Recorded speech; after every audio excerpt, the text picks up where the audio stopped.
HiSec Buyback offers 90% JITA anywhere in HiSec. Simply go to hisec.evebuyback.com, appraise your items, create a contract, and get paid quickly. Hello, I'm Rahne, and welcome back to Talking in Stations. This week we're talking about the Alliance Tournament. I went through an introduction, I forgot what I said, but we have Abbie here running things, so you can blame all mute complaints to Abbie, and then we also have Ithica Hawk. Ithica, you want to give an introduction? Hi again, guys. This is technically take 3, I think, for going live, but yeah, I'm Ithica Hawk. I'm part of EVNT, also fly with people from Volta. I was asked if I want to come along and talk about the Alliance Tournament. I've been involved in ATs as a player since around AT 10 and 11, I think, something like that. And then as a commentator, caster, and eventually host since Alliance Tournament 15. I was the main host last year at Iceland, where the AT17 was broadcast from, and I'll be involved again for AT18. So, tough luck if you wanted to see someone else's face. You stuck with me. Alrighty, and so we have AT18 CCP this last week came out with the rules. Oh, wait. No, it wasn't even last week with the rules, right? It was a couple weeks ago. I know everyone was very upset because they were waiting all July for the rules, and then now they're finally excited for the rules, but now they want to be mad about the rules. Do you have a TLDR for someone who hasn't read the rules? I know. TLDR is that they're similar to the years before. The mercenary rule makes a return. It was quite popular last year.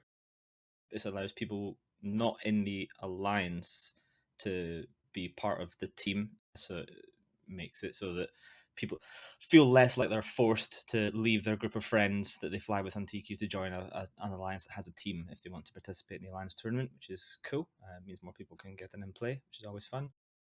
And there's a number of changes to the point system. Last year it was sponsored by Mordu's Legion, so you had things like the Arthurus that were all underpointed. This year it's sponsored by the Minmatar Republic, so the Minmatar ships this year are downpointed. So I expect to see a whole bunch of like Minmatar Rush based comps. Things like the Scimitar, Sleipnir have always been super popular anyway, so they will be even more popular with less points. And there's also been a couple of changes just to the general makeup of the tournament rule set. So you can now bring up to 4 of the same ship, which is up from previous years. However, there is a incrementing point cost to do so. So if a ship is 3 points and you bring 2 of them, then it costs a total of 8 points, as each ship is worth 3 points plus 1 extra. If you bring 4 of them, then they would be worth 5 points each, so it'd be 15 points. So it goes up from there, or something like that. I'm not a math expert, but that's the gist of it. Yeah, and I do know CCP actually has, I think, a spreadsheet in the rules with the points, so you can actually build your comps. And so if you're kind of bad at math like I am, you can do it pretty easily. I've seen lots of talk there of the formulas behind the scenes and whatnot. Although four ships allows Volta to actually be competitive this year. I'm really excited. Yeah, we can legally bring 4 destroyers. We were very excited to read that when that came out. So excited that Volt A and Volt B considered merging back to just Volta once again and kicking out Volt C, as is tradition. We all fought about who got to fly with Jason Ortiz, and of course he now left to join Tuskers because he is a traitor. Shame on him. But yeah, so rules are out, but I don't think CCP has actually released, what is it, like the prizes? You talked about it was Minmatar this year. They specifically call out the Mimir, and the Freki coming back as the prize ships, which have already been released. They said there will be changes to them, but nobody really knows what that looks like just yet to make them different from the old There's an ones. example of how this has happened before. The Amar Championship, the prizes were gold and silver magnates, which were originally given out in about 2004 in the original Amar Championship. There was a lot of extreme butthurt from collectors, of course, having their precious prize ships be reissued. But CCP also rebalanced them for the more modern game from 2015 to 2004 was quite a big chunk of time, and released them. But they sort of back updated the old one. So if you owned an old silver magnate, it was exactly the same as the new silver magnates. As far as I understand, what they're planning to do this time is release new Mimir and Frekkies, but they're going to be different somehow from the old ones, whether the old ones maintain their old balance set or don't get the update that the new ones have, or something else. Maybe they get the same update, but they're differentiated somehow as an original version, not the new version, which is kind of cool. It means you've got like an original issue, first edition Mimir versus a crappy second edition copy. Yeah, that'll be good. I'm really curious how they do that too, because I kind of hope they update the old ones, but at the same time, I don't know. I feel like it would make a lot of people mad, and it'd also be kind of funny to read. But Yeah, I like, mean, I'm all for this whole reissuing of things. I've actually said for years that this is something that they should do, because one of the difficulties for running the Alliance tournament from CCP's point of view is the dev time and effort it took to create the prize ships. It's not insignificant. And they've always said, and I've always said, why don't you just like reissue old ones? It's been done before. And then you don't have to have this huge amount of testing, development, and balancing of this brand new ship coming in. So I think it's great. And I also really agree with last year, they significantly upped the number of prize ships available. So instead of just being the top 3 or 4 teams that get prizes, which is somewhat consistently the same ish groups most years, and it really empowers the AT ship cartel, which has existed for many years. The fact that down to, I think it's 8th position, get prize ships is awesome. 8th is quite reachable for a lot of teams. So you no longer just get 8, pat in the back, well done, here's a few bits of plex, well done for spending hundreds of hours and achieving almost nothing. Now you get to achieve pretty cool dope ass ships, which is awesome. yeah, for sure. I also know the comment about the dev time. CCP has also made comments that when they allowed Alliance tournament ships in the AT itself, that they had to have considerations of balance because there was such a huge advantage and they didn't want to make it too powerful of an advantage.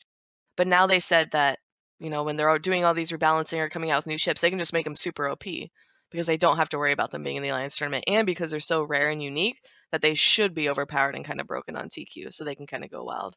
So I'm kind of Yeah. excited to see if they make some of these ships or rebalance some of them to be super, super strong.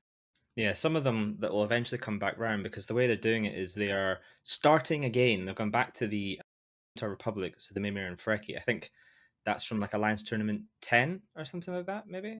And then Alliance Tournament 11, the one after it, I believe, is the Utu and the Adrestia. So next year's Alliance Tournament should be the Utu and the Adrestia, and they go forward through the same series. So there's like a good 10 years or more, I think 14 years between the original release and the current year. So it's a significant amount of time you have to wait if you don't get to win one this year. So it's not as if you're going to be getting them every single year. They're still going to be incredibly rare. You have to like play for another 15 years if you want another chance of winning them. Yeah. So I think that's pretty cool. And being overpowered is, yeah, fine. People still find a way to feed them. So whether it's web drones or something like that for a lay laps and getting skadunkadunk, or whether you just didn't pay the Von Hole tax. Yeah. It's actually, I will say, I think we've seen more AT ships lost in this last year because of the new ones being released and how widespread they were released than we have like any time before. Because it used to just be, oh wow, once every maybe 6 months, but it was mostly once a year, if any. And then Yeah. like this last year, we've had like so many. I feel So so many bad. people who never had an AT ship before, and suddenly their team won like 4 of each of them, and they've now got access to these amazing ships, and they get a massive target on their back, of course. But that's great. It's pushed the value down a little bit as well. I know some people complained about that. Their 250 billion ship is now only worth 160 billion. Oh no, Crimea River. But more people got to go out and fly them, and I think we saw that on TQ. And I'm super excited to see another generation of Eve pilots realize that the Memir and Freki are pretty terrible, unless CCP does something about it, because they are hot garbage. Yeah, I think the comment was because they did get the the hack update or the assault damage control update, but that was like literally it. So they're like, I think that someone said like a Rifter was probably better than a Freki if you pilot it right, and like that's Yeah. really sad. There's some like the Guardian Vexor, which is just completely useless. It gets to field 10 drones, right? It still gets to field 10 drones. You can have 10 Hobgoblin 2s out, or 10 like Tech 2 Ret bots, whatever you wanted. However, it doesn't get any bonuses to them. So it does less damage than like a regular Vexor, and it has basically the same tank. So you're just flying around in a less effective, easier to defang Vexor that would cost you half a trillion. Yeah, absolutely insane. I'm hoping CCP overpowers or like overbuffs these so they're super powerful, but we'll see. So we talked about prizes, a little bit about rules. So I know last year CCP had to limit the number of entries. Have they upped it to 64 like we're used to, or is it still lower? Do you know I off the believe top it's of still your head? 32 and it's still over 2 weekends. Last year it was 32 as well. I think they underestimated the appetite for the return of the Alliance tournament after the hiatus. And there's a feeder tournament. This is last year I'm talking about now. There's a feeder tournament, and something like 50 teams were in that for 8 slots, which was brutal, absolutely brutal. So we said, hey, why can't we just like have more teams in the main tournament? And we were able to squeeze 40 teams into the main tournament, meaning 16 getting from the feeders, and still keep it in the 2-day or 2 weekend, schedule that was allotted. Again, this year, it's exactly the same situation. It's 2 weekends that have been allotted for Alliance tournament in November. It's 32 teams. I imagine if there's the same kind of appetite as last year, then maybe something like that might happen again. I don't know. This time, instead of the feeders, it's the trials tournament, sort of playing into the Minmatar tribal sort of stuff, which is kind of cool. I like it when they put a little bit of RP, like the Amar Championship was kind of about that. So I hope there's a little bit of NPC RP involved in the trials. That'd be kind of fun.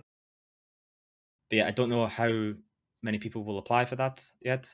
Don't know how many teams will be involved. But in theory, right now, it's 32 teams in the main tournament. All right. I was kind of sad about that, but I also realized you're right. If it's over 2 weekends and 64 teams, that's like insane, like Yeah, nonstop. Like struggle to both. fit 50 in for sure. It was like the production side of things. I mean, everyone's like, "Oh, why can't you just have more?" But there's a limit to how much you can run. If you watch weekend one of Alliance Tournament 17, you can almost feel the time pressure of like match, match, match, match, and that requires quite a lot of moving parts to work flawlessly, one after the other, without a single interruption to keep that schedule. As soon as one thing starts to, maybe someone gets teleported into the system and one of their modules is offline for some reason, and it holds the game up for like 2 minutes as they try and sort it out before the match starts. Then the next game, someone is like offline or there's a problem with the tool, so they have to kind of restart the match. Now we're 5 minutes behind, and boom, suddenly you're out of your buffer, and now the schedule starts to slip. So it was tough. I mean, we made it Yeah. work, but it was tough. Well, that too, and it's like you also have to consider the players, right? Like you might have a match in the morning, and then it's like, oh, okay, you won or lost. Now you have to wait 10 hours or whatever to go to the next match if you have those really long schedules. And it Yeah, sucks as a competitor trying to organize all that. yeah. It's also hard to keep the production quality at the level that we want for that long of production with that amount of pressure and like the speed of everything, because it's intense. Speaking as someone who's been involved in it, you've got the referees who are working really hard with multiple games they're running at the same time, setting one up while one is playing while one is doing bans, so they're usually running 3 at the same time. Then there's the actual studio staff who are having to like mix and manage everything. Then you got the people on the desk. We don't know how much long this we have to fill and talk about things. We want to make it interesting and entertaining, and you then have to do that for 10 hours straight with essentially no breaks. It can be pretty intense, and you don't want the quality to suffer because you're trying to do too much. Like if you try to do like a 15-hour stream to get more teams in, it would end up just not being as fun for everybody, and the viewing experience would be kind of crap as well, I think. Yeah. Oh yeah, for sure. Yeah, I remember those long days. They're intense and time seems to fly by, but at the same time it crawls. So Yeah, I I mean, I know. remember like we had to like cut out some of the breaks to catch up, and a match could go for the full 10 minutes. It could even go to 15 if it went to tie dye, or it could be over in a couple of minutes depending on what happened. So if you needed to do something like go to the bathroom, when we were at the CCP studios, it was like a solid 3 or 4 minute walk away from where the studio was. So you like hand over to the match, like run to the bathroom, and I was in my socks running through CCP's headquarters, like sliding around on the floor, and I would go to the bathroom and I'd run back, like, slide into the studio to see if the match was still running. And at least once I came in and they were like already onto the adverts, I was like, oh crap. I had to quickly like get the cliff notes from, I think, Laz Tell, who was like studiously watching it to make sure that he could fill me in when I got back. Nice, nice. Yeah, that's way too much pressure, especially if you want just like I just want to grab food or drink water or whatever. Yeah, But Nash Cadaver was really good at making sure people did that. Actually, that was kind of his thing. Like whenever we were between studio segments, he was like refilling everyone's drinks, making sure they had like a snack and things like that, and just making sure, because it's important to people will forget to the eat. studio mom sort of Yeah, vibes. people will forget to eat because during the moment you're like busy, obviously on the stream, and then when the matches are on, you're focusing on the matches, you're looking at them, you're paying attention so that you've got interesting things to talk about when you come back. Like no one wants to come back and be like, yeah, so I mean, I guess we saw a match, but don't really know who won. Anyway, let's move on. So you're trying to pay attention to it. So it's super intense for super long periods, and then you can easily forget to do things like eat. So he was very Yeah. good at making sure we did that. So you're talking a lot about working in the studio. I know viewers at home, I think some of them want to know how they could get, the opportunity you and I have had in the past. What would you say to them? I would say get in our level, and I would say there's an easy way to do that, and that is to apply and give it a go. And so Event is currently recruiting for casters and analysts. The applications are open right now. I believe they're open until the end of next week. I think the 18th, something like that. It says on the website. So make sure you check that if you're actually thinking of applying. It's not that difficult to apply. You just need to go through our application. We have some minimum requirements in terms of if we need you to travel to be in the studio, then you obviously need to have a passport, and we need to have some details so that we can book your flights and things like that. Even if you've never done it before, if you've ever thought about it, if you've ever watched the Lions tournament and be like, man, these guys know nothing, I could do this better than them, then give it a go. Like apply. We'll reach out to a certain number of people to do interviews and go through a bit of a process with them. And even if we don't necessarily select you to come to the studio and be one of the desk analysts, we might select you to be one of the remote casters. Or if maybe you're still new to it and you need a bit more practice, maybe you get an invite to come and work with us on the trials. So instead of the main Alliance tournament, you get some practice under your belt doing matches in the trials. And then finally, we also have the Event tends to run our open practices, which is pretty sort of scuffed streams that me and BRJ throw together, where we just have a bit of a easy life open practice, stream some matches, have a bit of fun, and people are always welcome to come along and join those as well. I would say, honestly, if you ever wanted to give it a go, just apply. Like all that can happen is you don't get it, but maybe you do. Maybe you get to fly out to the UK if you're not from the UK and come hang out with everybody, be part of the production. It's a really cool experience. Rahne, you've obviously done it a number of times as well as me.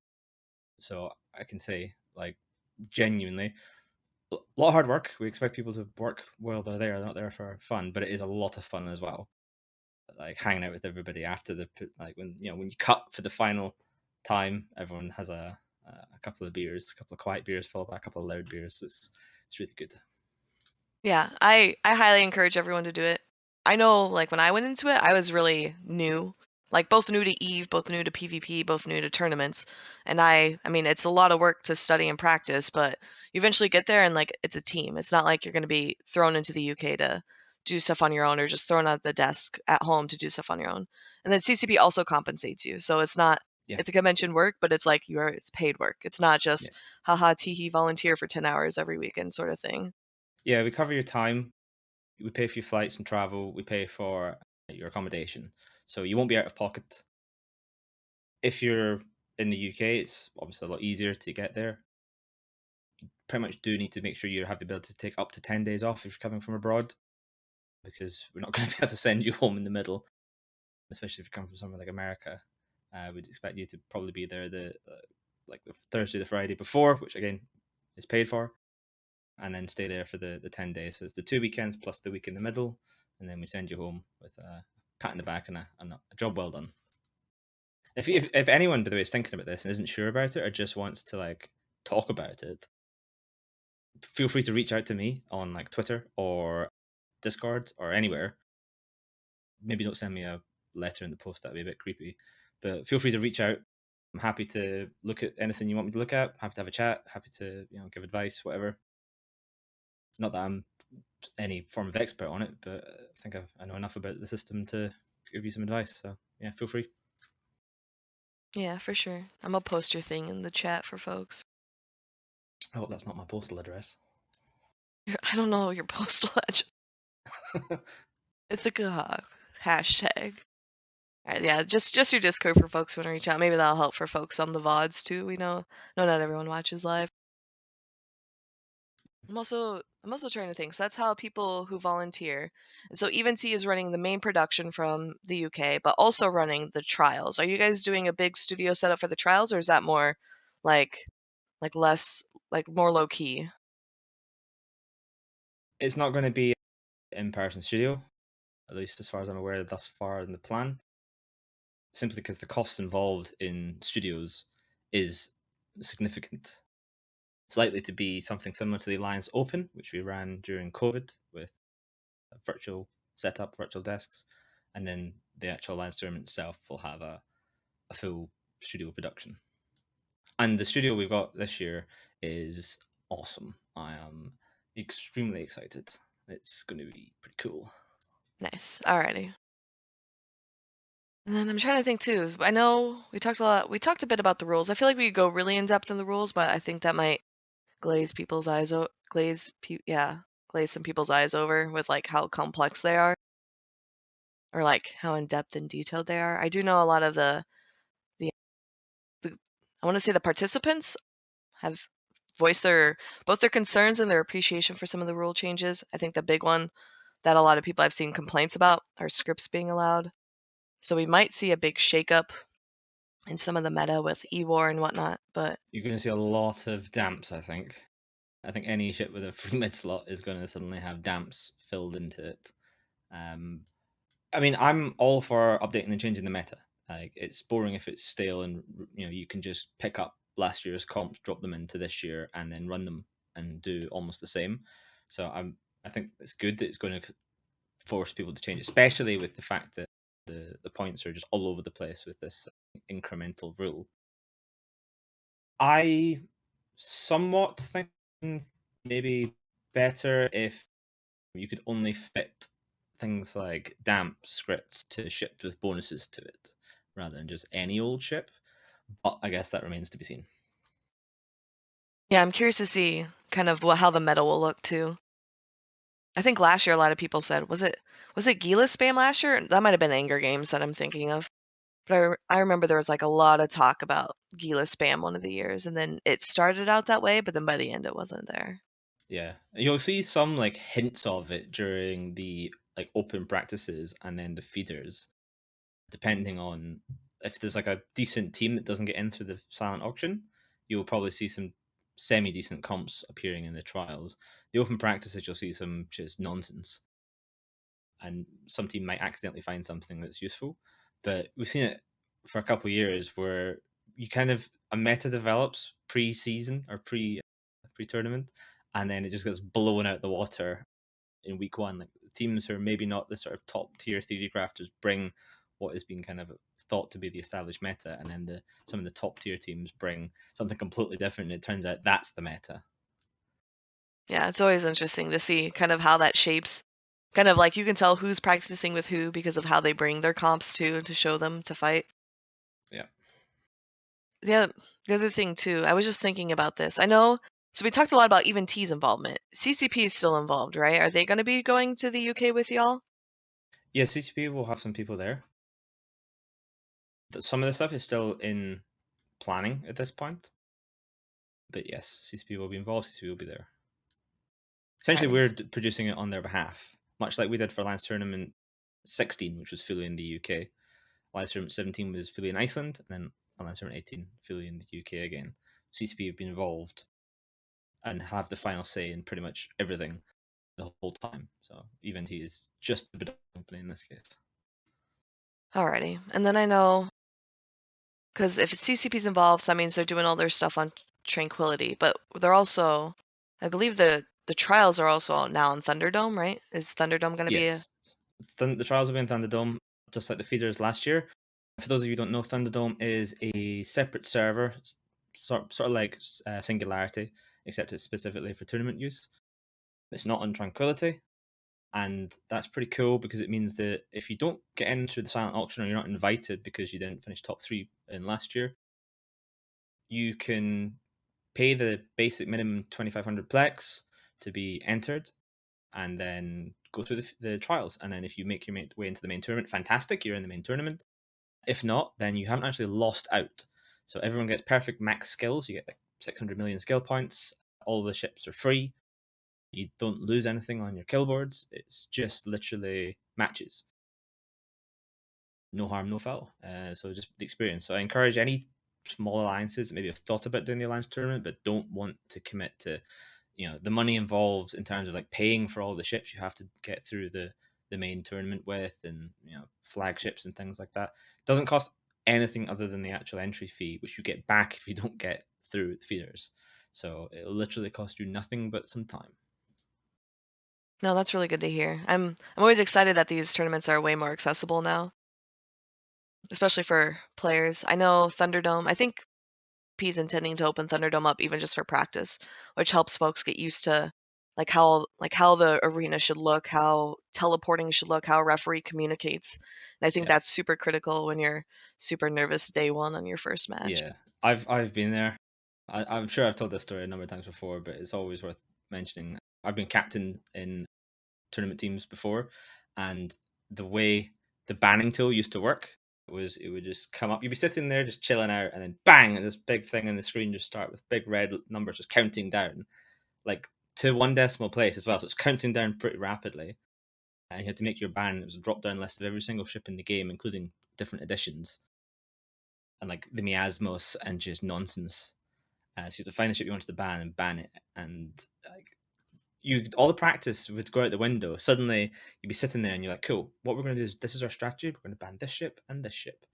And then the first ban from the team would come through, and it would be like, I don't know, an Abaddon, and you'd be like, "Holy crap, guys! They banned the Abaddon. What the hell does that mean? What should we do now?" And then you would like end up like panic banning the Orca or something like that because you had no idea what was going on. It's quite stressful. It's having Thunderdome to have a bit of practice with that kind of like the tournament mechanics is good.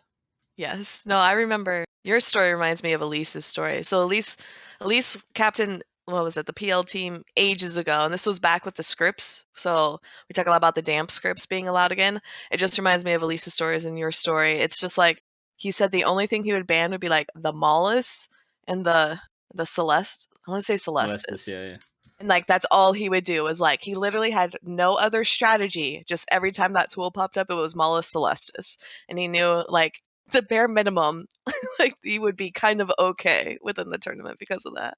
Yeah, I remember that year because there was no penalty to bringing multiple of anything, so people would just bring like 3 Mollis, 3 Celestis, 18 billion damps, and then there was the tactics of like damp wars, like who do you damp, who damps first, and things like that. It's just yeah. I'm hoping that that's not going to be the case this year. I hope it's going to be a bit more nuanced with the fact that you have to bring, if you bring additional Celestis, for example, which are bonus to damps, then you would get the extra points. So it might reduce the number of people trying to just fill their team with damp ships.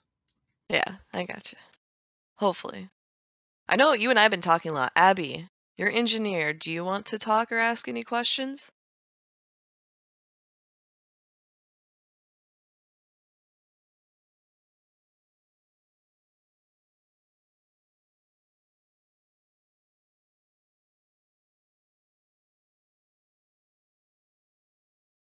It's all right. We have sound people that do that. So yeah.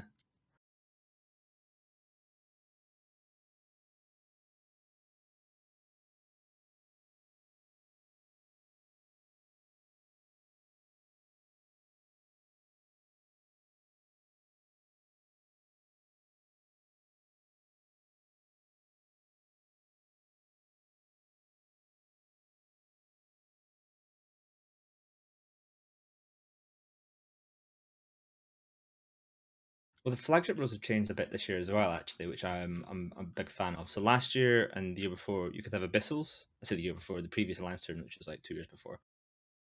When Alliance Tournament 16 ran, there wasn't that many different modules that could be abyssal. It was still fairly new, and people still were figuring it out. It was basically Shacks and Balgorns. Then last year, they banned specific flagships, but the number of modules that could be abyssal was significantly higher. So you would have these flagships, and you had no clue what the hell was going on with them, because they could be like a Tech 2 Scram, which was abyssaled, or it could be some like 50 bill officer Scram that was abyssaled, which kind of ruined some of the fun of like turbo expensive ships dying. So I'm actually kind of glad that they've gone back to removing abyssals from flagships. Yeah, because I know for a fact that some of the flagships that died in the last Alliance turn were north of 250 billion. Like, not an insignificant amount of them. There's probably like well over a trillion and a half of flagships died last Alliance tournament, but Zkill has it as like, you know, a couple 100 million. Because there's no value to abyssal mods on Zkill because there's no way to know. So going back to seeing, you know, 100 bill flagships go down will be exciting. Yeah, for sure. Oh, wait, Abbie, I think, did you fix your volume? Chat can't hear you.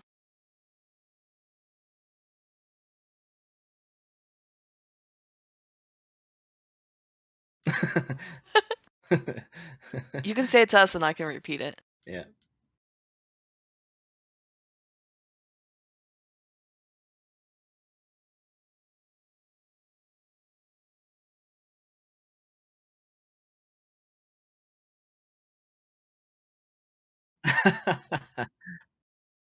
I don't know if chat can hear him, but one of his friends won an expensive abyssal mod on Hypernet and was keeping it set an 18 team and now can't do that.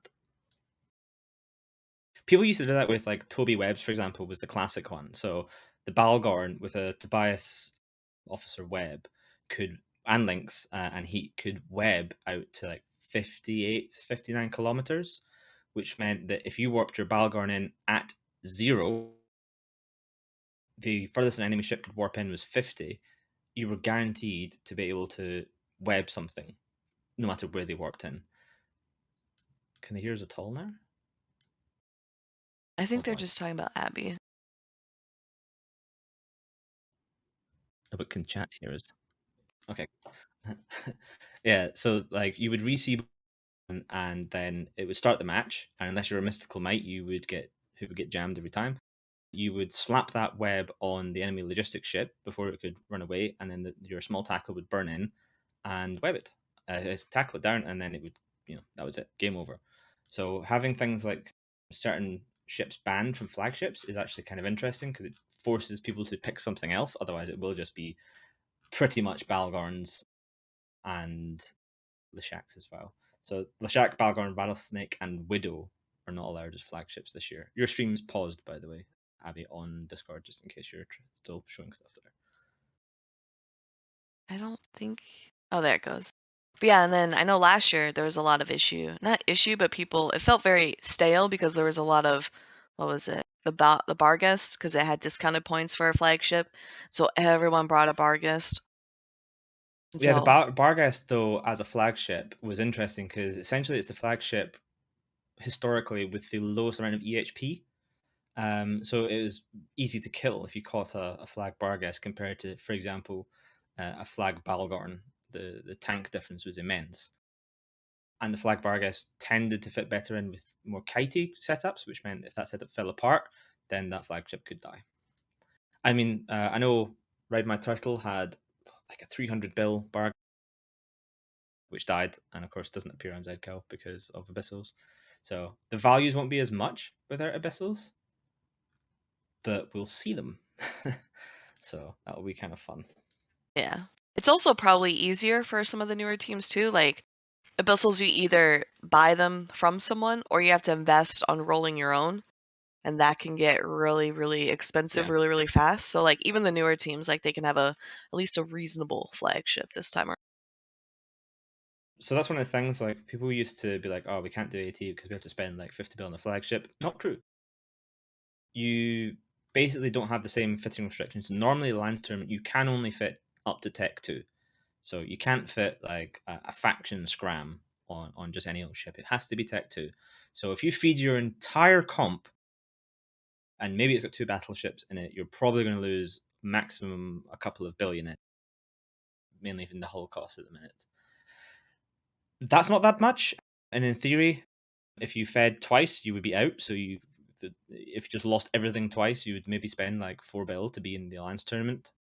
If you win 2 matches now, I think you're almost into prize ship territory. I think 3 ships guarantees your prize ship. So that's not that difficult. I've been in like low tier teams many years ago, and we go like 2-2. And now that would be putting us in the sort of flagship area. Prize ship area. Flagships don't have that same restriction of Tech 2, so you can slap on like a faction module. Not all faction modules are that expensive. If you go back to like Alliance Tournament 16 and look at flagships that died then, you'd have some of the smaller teams just putting, say, regular faction or dead space rather than officer, because no one wants this. Not many teams are willing to spend like 50-60 billion on a Tobias Webb. But if you can get an extra 10 kilometers by spending like 1.5 billion on a nice faction or dead space web, then that still gets you a benefit. So it's still worth it for sure. But it definitely takes away some of the pressure of having to do abyssal rolls. Some of the top tier teams I know spent an inordinate amount of time and money rolling modules trying to get good rolls. And speaking from a person who was involved in practice as well, trying to replicate those on Singularity before we had Thunderdome was a nightmare, because you would sit and roll like 200 modules trying to get them, and it's one at a time. Yes, not fun at all. And then I do know, I'm trying to think, because you mentioned the wins and like if you almost getting prize ships, even if you don't get prize ships, if you still get wins, you get skins. Well, I should say in the past you would get skins. It was like 10 skins for every win. And then I'm assuming CCP is going to do skins again this year, but that was always real easy to make a quick buck back too if your players didn't want, like if Yeah, they they're didn't nice want to keep them. skins. They're usually like pretty cool. So definitely you will, if you get like a win, then you get some pretty dope skins. That came in, like the skin thing came in a long time ago, I think. Like Alliance Yeah. Tournament 12 or 13. It was with the Uh, Garistas one because they had the blueprint and everyone was like, why would you have this? And yeah. so then it eventually got converted to skins. I remember me and Nash Cadaver were the captains for the Bastards Alliance Tournament team in Alliance Tournament 13. And he was the official captain, but there was a couple of us that actually kind of ran the team. So when we got the skins for our 2-2, we got like 20 skins, and they were worth like a good few billion, I think, at the time. They were like maybe not a billion, but whatever they were worth, Nash missed a zero out when he listed them in Jita, so they all immediately sold for 1/10 of their value. So we got nothing. That's the worst because like you may not even recuperate your losses from Yeah. the tournament. Yeah. So if you do win some skins, check the prices that you're listing them for. Yeah. Same with your prize ships too. I've heard of people accidentally selling prize ships for super cheap. Yeah. I mean, price ships are meant to be flowing.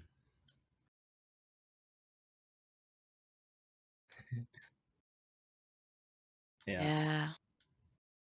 I mean, I got a Raiju from last Alliance tournament, and it's a lot of fun.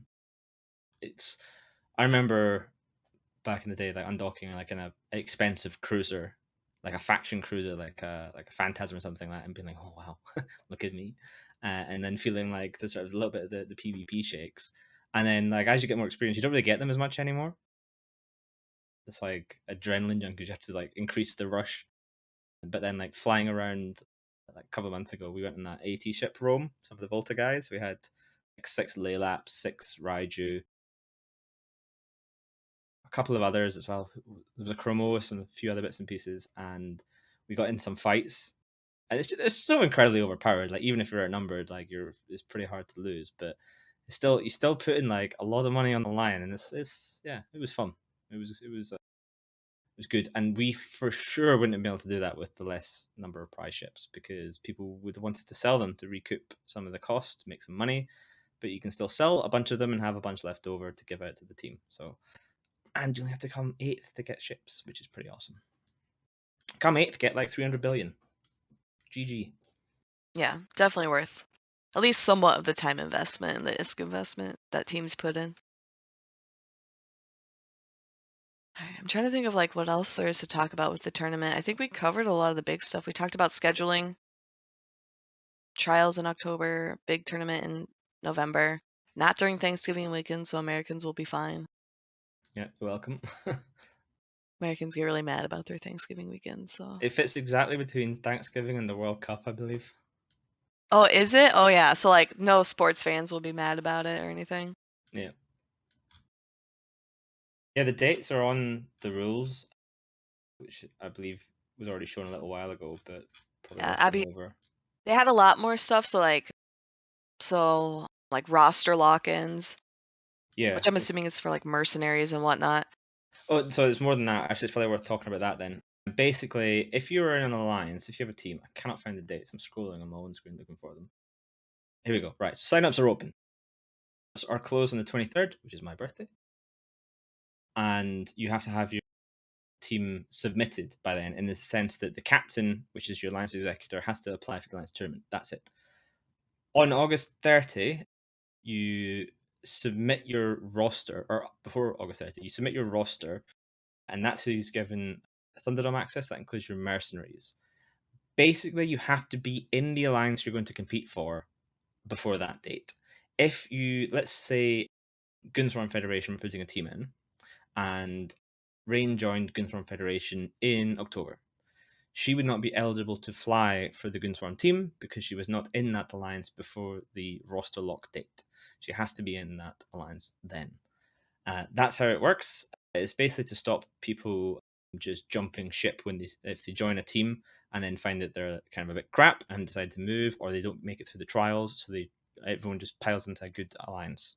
If you want to be able to fly, you have to be in that alliance, and you cannot change until after the alliance tournament finishes. Mercenaries, of course, are slightly different. You can still only be in one mercenary team, and once you're submitted for it, you cannot be in any others. If you were to be in another alliance that is in the tournament, I don't think you can be a mercenary. So you can't be in, say, Pandemic Legion, who, that's a bad example, they probably don't have a team this year. Neither did NC, I think. No, the big boys are hanging up their tournament shoes. Let's just say you're in Volta, but you want to be a mercenary for Tuskers. You couldn't do that. You would have to leave Volta and be in some other group that isn't in the tournament. Yeah, and I think mercenaries get a little more flexibility. So like if you're a mercenary and you go from Alliance A to Alliance B and neither are in the tournament, you're still allowed to be a mercenary. So it makes Yeah. it super convenient. In general, if you're not sure about that, in your specific circumstances, definitely check. Reach out to CCP Zealous, for example, and just tell him, hey, this is what I was thinking of doing. This is what the plan is. Will this be okay? And if it is, he will tell you. And if it's not, he will tell you. And then you can make your decision based on that. But yeah, Yeah. so if you want to be in, you have until 23rd of August to convince your alliance executor to pay 2,500 Plex for the privilege. And then there's all the silent auction stuff. Basically, everyone has to put in Plex to see who gets the spots, and whoever pays the most gets it, and that money goes into the prize pool. If you don't get one of those spots because you don't want to, maybe just put in 2,500 Plex and leave it at that, then you go into the trials. That happens in October, and then you have to have your flagship submitted by the 18th of October, and then the tournament itself is in the second and third weekend of November. And then submitting your flagship is just the hull. You don't have to submit a fit. You can change the fit as long as the hull stays the same. Yeah. So, and you don't even have to have it. That's the best thing. You can be like, my flagship is the Raven state issue. Now, this happened a couple of years ago. PL did that. They went, our flagship's the Raven state issue, and everyone's like, you don't have one of them. And then they fielded it, which if anyone isn't aware, it's like a 2.5 trillion-esque ship. So they brought it in a match. It was an easy win match for them. They were just mainly proving that they had it. And the beauty with that is it meant that people had to use a ban on it, essentially. So one of the benefits of having a flagship, even if you only tech 2 fit it, even if you're really, really a poverty alliance and you don't want to spend any money on it, you can tech 2 fit it, you can dodge bans with it. So if you've got, I don't know, like a nightmare flagship, and then your opponent bans a nightmare, you can still bring your flagship. No problem. That's the best perk of flagships. Yeah. I think Ban dodging. yeah. And then I think the other thing too, the only thing worth noting is the August 30 date. The roster lock for Thunderdome access. So that's why CCP has the lock, is because they can only have so many Thunderdome accounts. So it's like 40 per team. So that's why you have to submit a roster. If you're like, hey, I don't want to do Thunderdome or whatever, I think you it's don't have 30, to technically. It's something like that. is it the 30 plus 10? It's like 30 alliance members plus 10 mercs, so 40 should be 40. Is it? I thought it was 30, including. I very much could be wrong. I could have the math wrong too. Don't worry. Anyway, just if you want Thunderdome access, have your roster lock ready to go because that's the purpose. Yeah. And then don't mess around on Thunderdome. I know like there's a lot of like Eve and the Alliance tournament have always had like the history of the spying and the espionage and cheesing stuff. That's fine on Tranquility and CC, but do not mess with it on Thunderdome. CCP gets really mad if you do like literally anything on Thunderdome. Like accidentally create too much tie-dye, they get really mad. Yeah, Thunderdome, when it was born from CCP Logic Bro, it was just a spare server, and it used to literally reside under his desk in the headquarters in Reykjavik, and he had to like manually fix it a bunch. But now it's in London in the actual main server room, and it's a bit more powerful, gets a bit more love. CCP Aurora basically fixed a whole bunch when she was working on it. CCP Zealous has taken over the reins there, and the tournament team kind of own that. But yeah, it's definitely a lot less scuffed than it used to be, Thunderdome. But it has its very specific use. If you go outside that, then people get angry. Yeah. And then I was also thinking, did you talk at all about, you remember how CCP came out with their community safety rules and whatnot? Do you want to talk about that real quick? Because I have a quote from Swift. Sure.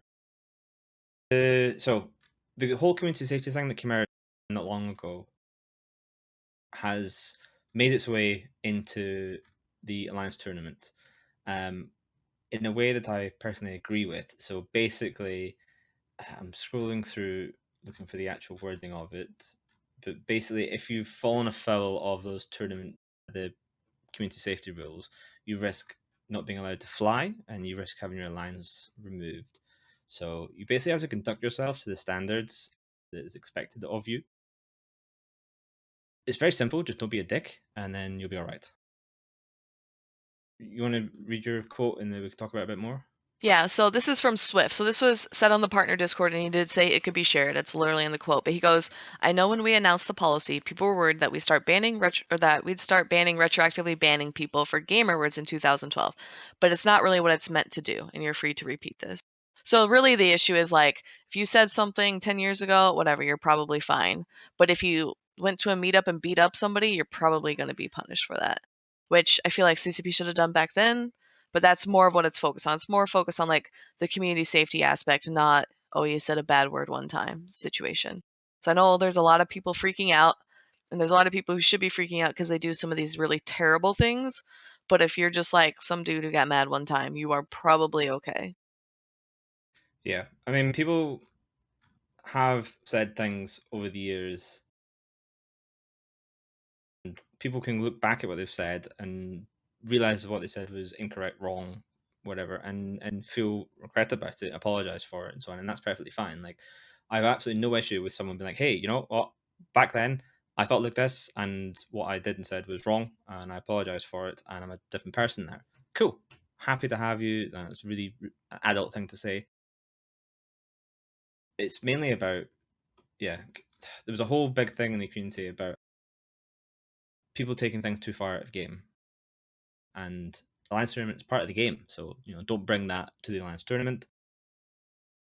We want you to like have like competitive instinct against each other and like want to like go in and like beat everybody up in game. But that's where it should stay. Like that's it. It's as simple as that. Like rule number 1, don't be a dick. Like rule number 2, be excellent to each other. Like it's not that difficult. Yeah, exactly. Also, someone's trying to start that as copy pasta in Twitch chat, which is kind of great. But yeah, people should be fine. I feel like this does not apply to like 99% of people, even though they may think it applies to them. Yeah, for sure. But I Although it mean, would, it's a welcome addition, to be honest. It's I feel like it's a sign that the game is kind of growing up a little bit and the people as well. So yeah. All that, your comment though, just reminded me of like hockey. You know, like in hockey, they're playing the hockey game and then like two dudes just start fist fighting. Like, that would be really hilarious to see in EU. I guess we kind of see that with the tournament, where like you have this match going on 10v10, and then in the corner there's like 2 tackle frigates fighting each other. Like, I think that's kind of the equivalent. Yeah. I never got that about hockey. Like, is this like part of the rules? They're allowed to do it, but I like, I don't know, but you see it all the time. Like, you watch a hockey game, like especially the professional ones. It used to be more common. I think they're trying to cut down, but but they they have just like like, people that's like I don't know much about it. I know that there's like a role called like the enforcer, and their job is to like go fight people when it happens. They're the ones. Sorry, that's my job. They come in and they start fighting, and the refs stand around and be like, "This is a legal fight. They've taken their gloves off. They're punching each other in the face. This is fine." Oh, so he's just bitten him in the ear. And that's against the rules. Stop. Like, yeah, well, because like with hockey, right? They're covered in all this gear, and then they have like their gloves and the masks, or the helmets, I should say. I think only goalie has the mask, but like you can see them because they do this like hand whip thing where they throw off their gloves and just start throwing fists, and it's like tiny little fists, and it's like usually hitting a dude in the helmet, and it's like really funny. yeah, I mean, there was that fan fest one year. There was that chess boxing match. Yeah, Yeah, yeah. like maybe that should be the final, like some AT boxing match where one round you have to fight with AT, and the next round you have to like send your captains in to box each other, and if you that still counts. We should do that for the next fan fest when they do their little tournaments there. Do it Yeah, live on stage. It'd be hilarious. yeah. Oh, that'd be even better because it was a 2v2, right? So it's basically Yeah. like WWE wrestling. Like you tag in, like, oh, and there's Starfleet Commander from the top rope. Like that'd be He's got a excellent. chair. Like stuff like that. You CCP gotta do Zealous. that. I would pay for this. I'd pay to see that. Manic Velocity bringing up mud wrestling. That would also be really good. I don't know if you could do it in Iceland though, with how cold it is. Yeah, you'd probably just be frozen in the mud. Couldn't even get the mud. Yeah, Okay. so Alliance Tournament coming soon to Twitch TV/CCP near you. Yes. I don't know if there's anything else. I know Abbie, your mic's not working. I don't know if you want to tell us something that we can repeat.